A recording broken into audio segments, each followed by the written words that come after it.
Hello and welcome to episode 3 of Pillow Talk. I thought we would start Pillow Talk in the studio today because I really wanted to acknowledge somebody very special and just to give you a little treat. But don't worry, we're going to head back to the bedroom very soon. In this episode, we have got a legal battle that I'm currently fighting. You get to see that moment with brows. I also show you a bit of the ridiculousness that actually happens when we record this podcast. Like sometimes it's just, oh my God, it's just so stupid. I want you to see that. And the most exciting, I'm going to show you unblurred photos of Ant. See you back in the bedroom in a minute. We'll do a big reveal. Well, no, we won't because it's my show. Yeah, we'll do a big reveal of your guest. Okay. I've got a very special guest here. It's me. Hayley Sproul, co-host of Sex.Life. How are you? God, she's gorgeous. She's really, really gorgeous, but just put over there a little bit. I just want to let you know, don't worry, I'll get in bed with you in just a moment. But the reason I'm here is because I really wanted to thank you for doing my song. Morgs, it was an absolute pleasure. And when I'm working with such a profound lyricist, it's just easy. The song just really came to me. Flew out of me as it did you. Yes. I have so many questions about the structure of the song. Oh, I don't think we need to how you them. Sort of, saw it going in your head. I didn't. But, yeah. I didn't, but yeah. I have to say, when I found that song, I was so embarrassed. And when I gave it to you, I was expecting just ridiculousness. But I was actually so moved. I cried and hid. There was still a lot of embarrassment because of the words, especially from caterpillar to butterfly. Yeah. My favourite was, but she left on her socks. Anyway. No, but you know what it did for me, the way you sang it with such beauty and care for my 16-year-old, is it actually reframed that experience for me. That's so nice, Morgsy. Do you know why? It's because I remember being 16 and in love as well. And it is cringy now, but in the moment it's so serious. Yeah. And that's why I'm the song has to have that 16-year-old angsty passion, because that's how you would have written it. Absolutely. If you could have, yeah. No, it was beautiful. Thank you. Mwah. Welcome. Back into my posy. I can't believe you're making me pass you this. Well, is this safe? Oh, true. I didn't even think about that. It's cleaned. This is what you would have heard Hayley talk about in home play. I rate this as a sex toy. I gave it to her last season because I knew that she would really, really enjoy it. But she was pissed off when I first gave it to her. She's like, why would I want to put something glass inside me that doesn't vibrate or whiz bang or cook my coffee? Cook my eggs? Make my coffee. But I'll show you how it works, okay? So this is designed to be the G-spot, toucher, stimulator. So this is the vag opening here. You put it in. Make sure your body's fully consenting. You might want to warm up that area and then you pop it in. And that's just going to sit beautifully on your G-spot, G-crest area. And this beautiful ribbing under here can be massaging the P-spot. Now that just stands for the posterior wall. So you can kind of be doing this kind of a motion. And I tell you what, that can feel really good for some people. If you go up another expert level, you can go in this end. And same rules apply. You're getting the G-spot, but you're getting a bit more coverage. And the ribbing now hits a bit more at the entrance. Anyways, highly recommend. I've got a discount code for you in the bio. Every episode that I do, I have to run past a legal team, and they have highlighted the fact that I talk about the dreadlocked fuckwit in this episode. And I didn't in the previous episode when I was talking about the guy I lost my virginity to. It's not until episode 3 that it comes out that, in fact, it was a white guy with dreads. Now, the issue with the legal team is that they think that there weren't that many dreadlocked fuckwits working in radio at that time, and that would be too easy to discover. And so I thought, well, oh well, if we figure out who he is, we figure out who he is. And then they really pushed the point. And I said, okay, you tell me, who is it then, if it's that easy to figure out? So they came to me with the first guess, and I cracked up. They guessed General Lee. Now, I love General Lee. I've worked with him in the past. He's now on Georgia FM Breakfast. It's not him. So anyways, I said to legal, not General Lee. I'll give you one more guess. And if you get it, I'll take it out. Do you think they guessed it? Nah. So it's still in there. So we live to die another day against the legal team.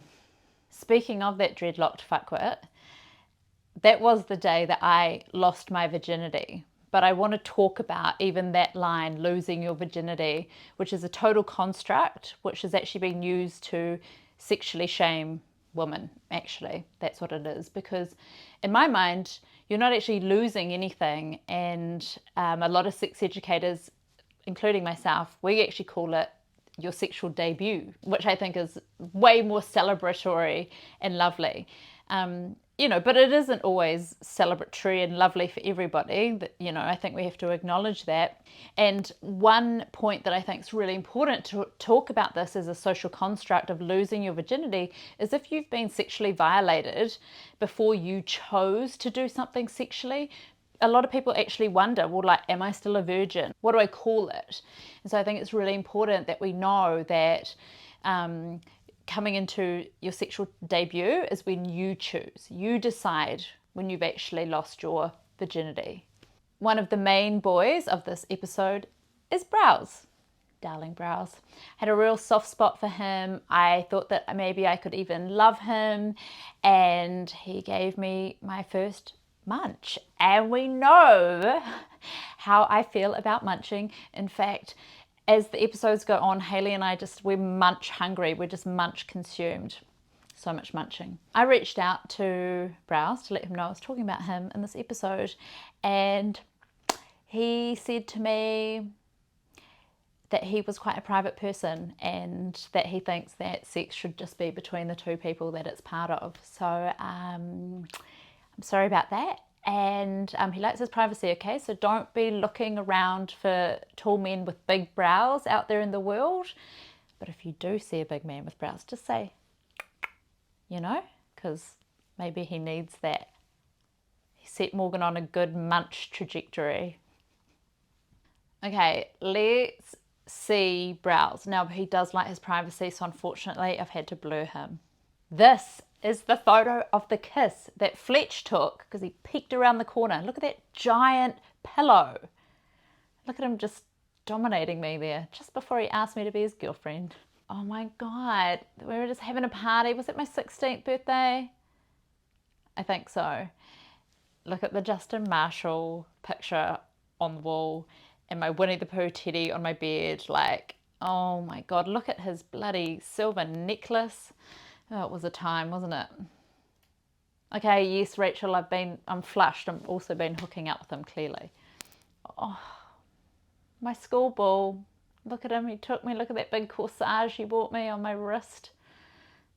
Oh, look, he's so tall and he's got his working man boots on, even though he's at high school. I remember standing on them as we were dancing, because he was so much taller. I just stood on his feet because they were steel cat and we just danced around. Probably did the gay Gordon. Would you say that what you lack in eyebrows at this time, he makes up for? Yeah, they were quite overplucked, weren't they? When I spoke to my little brother Jay, he had some memories about Browse. Here's what he had to say. Do you remember, like, boys being around in my sort of 14, 15, 16 age? Like, boys coming over to the house, trying to date me? Because there was that tall boy. With the big, Very vicious light. brows? Yeah, big, average-looking white dude. Yep. Yeah, what do you remember about him? I remember your heartbreak. Oh. Oh, he was a nice dude. Yeah. But I remember that being very sad for you over that at the end of that. He gave me my first munch, that guy. Oh yeah, good man. Did he know what he was doing? Yeah, he was great. Oh, my man. Set Getting me it off done. on the trajectory of Munchtown. Very good. There's one part I've left out about brows because I'm embarrassed. He came to one of my stage shows and he fell asleep. He fell asleep watching it. And I asked him about it because my mum had seen. She didn't want to wake him up. And he lied to me and told me that he had that thing where you just fall asleep all the time. I can't remember what it's called. Like almost like you could like die. You're just like 1 minute you're there and next minute you're like out to it. That's what he told me. But I think on reflection, maybe it's good because maybe he didn't hear me singing, which is probably what kept him with me for so long. Oh God, I know. I'm embarrassed. Episode 3 was literally one of the most ridiculous episodes we've recorded when we're in the studio doing the podcast. Literally got the giggles numerous times to the point where I was holding my vulva thinking I was going to wet myself. We had barps. That's a mix of burps and farts because there were burps, there were farts. And of course we have to cut that stuff out. But here's a little snippet where you can actually watch the absolute debauchery of us horsing around. In terms of actually giving, sometimes the resistance from men is that they feel feminized, which is quite a toxic mindset for that. Or they have had a bad experience where it has been quite oh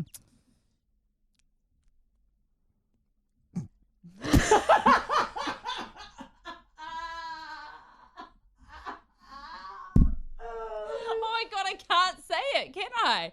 That was just gonna that's gonna freak women out. I can't say it. Just leave that linger there.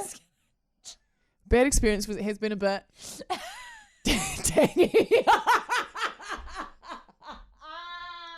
Oh my God, this episode is just fucking, the horse has bolted. Oh my God, the horse. I can't. I know, I'm hot as well. I want to get. I actually do feel like I need to. Okay. Yeah, get a nipple out. I have to get something going. Oh fuck, it's hot. Okay. Yeah. Okay.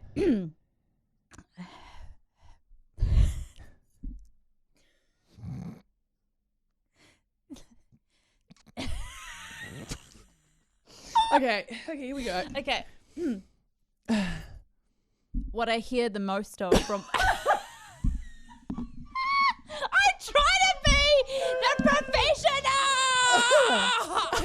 Okay. So what I hear. Okay. Yeah. Okay.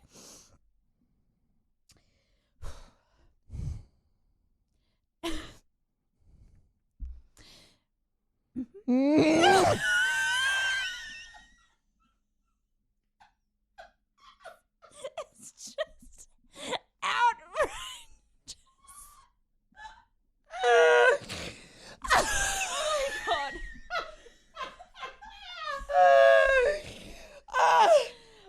There's a part of me that doesn't want to show you these photos of Ant because I feel so protective of him and I just want him to myself.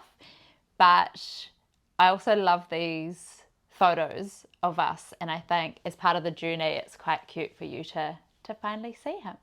So it was his birthday and I think he was going on holiday, so I bought him that stupid little neck cushion, and I'm clearly sitting there with my dirty dogs on, looking at him very suspiciously. Oh, yes, here he is. Now he's got my dirty dogs on and he's showing off the golf glove that I got him. Is it weird that I keep giving him gloves? This is my question now on reflection. Yes. That's the answer. This is my third time interviewing Mama Cares, and I can see that she's really got her flow now. She's not holding back on anything, and I really want you to enjoy listening to her hearing about my first munch. Hi, Cares. Hello, Morgan. You've just listened to episode 3.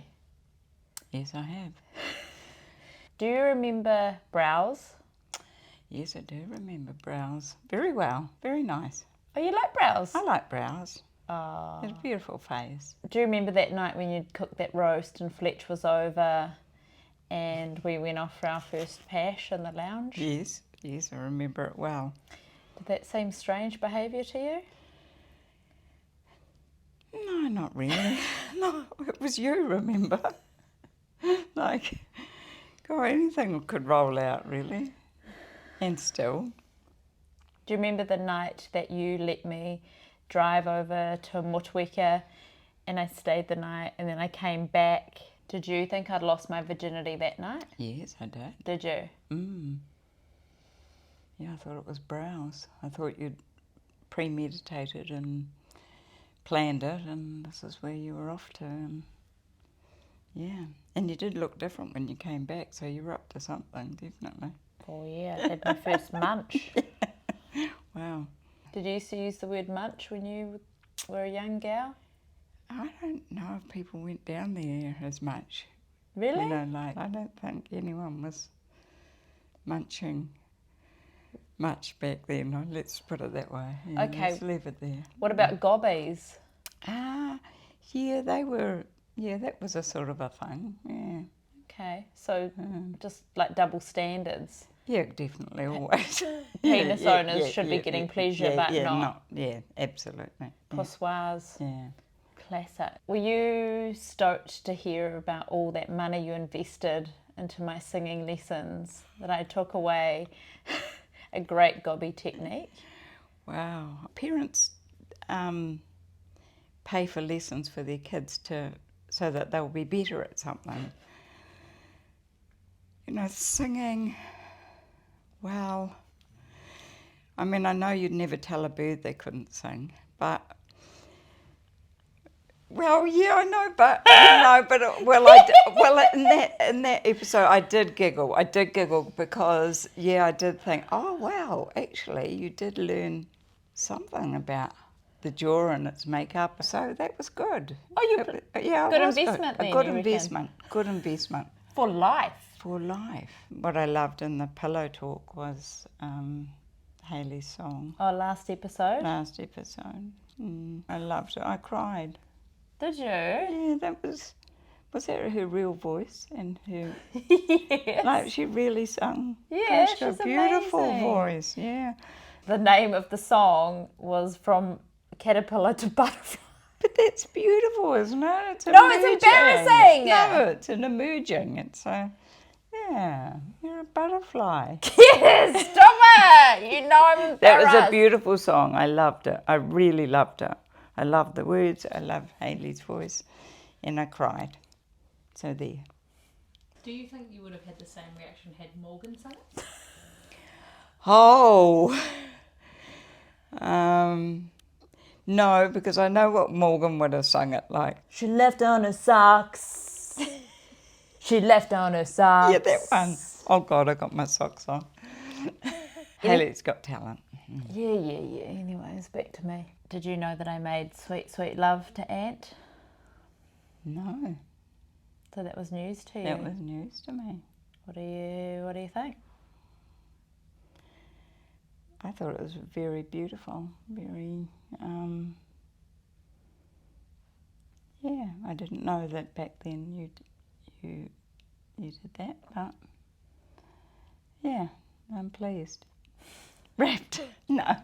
Well, I think there was an attraction there that was very strong and very big, and he waited, you waited, and yeah, I loved that bit. Oh, I loved it. He was kind to you and tender with you, and that's how it should be.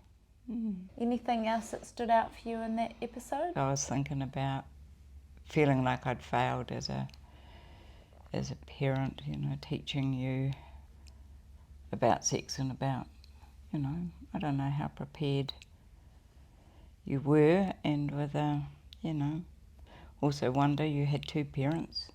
Did you learn anything from your father about boys and sex, and did he give you the sex talk? No, Never? never, ever, ever, nothing. You're going to hit him up about that? And, Do you want me to hit him up about that? oh, I don't know. I sort of feel like I've got some, I'm feeling some responsibility of perhaps I didn't do it well enough or do enough, or, but then I thought, well, what about the men, you know? What about your father, you know? Exactly. And you haven't failed me. You did not fail me, Kez. No, I know that because look at you. Thanks, Kez. Okay, darling. Love you. Love you. Until next time. Okay, I don't know how I'm going to do this, but what I want to show the world is the gobby technique that gave me my self-proclaimed title as the Gobby Queen. I think it's good, you know, we can all upskill together. I'm not sure. Okay, let's just see. I feel like I need to get in position. Okay, is this weird? Oh, my bits are all out. Oh, shit. Oh, ah. The thing is, I've got a small mouth. And so my singing teacher taught me this technique to open wide and project out. But really what we're doing is we're opening wide to project in. Okay, so you just want to relax the jaw, and then in here you'll find these tight, strong muscles. And really, in a circular motion, you just start massaging.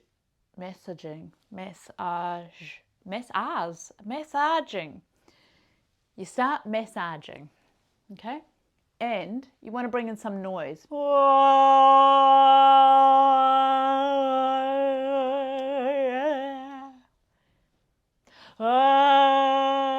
I can feel that already. It's a softening. See a lot wider.